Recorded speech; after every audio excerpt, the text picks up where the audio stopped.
And trick-or-treaters could be feeling the supply chain pinch this year as well. Hershey's CEO told investors last week that the company will not be able to meet Halloween demand. They already know that all these months out. The company says it prioritized everyday availability over seasonal candy production as the war in Ukraine put a squeeze on some supplies. Well, we'll give you an update on President Biden's recovery from a rare rebound case of COVID in a couple of minutes. But for now, we want to talk about what this means for his agenda, because the president was supposed to go out and hit the road this week to speak directly to Americans about his plan to tackle the economy, the struggling economy right now. But he has now been sidelined. This as lawmakers on Capitol Hill are debating legislation aimed at helping to ease the pain of inflation. Here's ABC's Faith Abube with more. President Biden's public schedule cleared after he tested positive again for COVID over the weekend.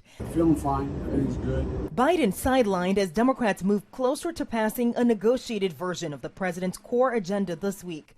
The so-called Inflation Reduction Act includes provisions for Medicare to negotiate prescription drug prices, sets corporate minimum tax at 15%, and makes historic investments in clean energy.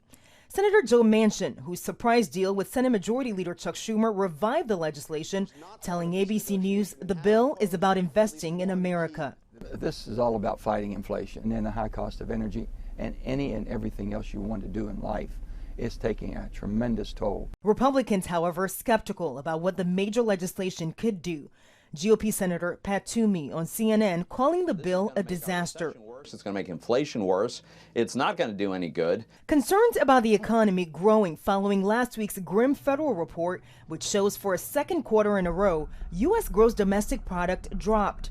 Fears that the economy is sliding into a recession, even as inflation remains at historic highs.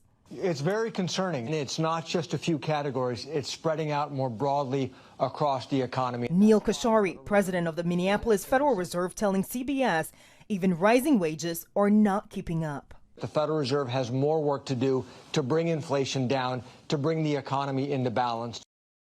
And back on Capitol Hill, Senate Democrats need at least 50 votes to pass the inflation bill, but it's unclear whether they have the support of Arizona Democrat Kyrsten Sinema, who hasn't yet signed off on it. In Washington, Faith Abube, ABC News.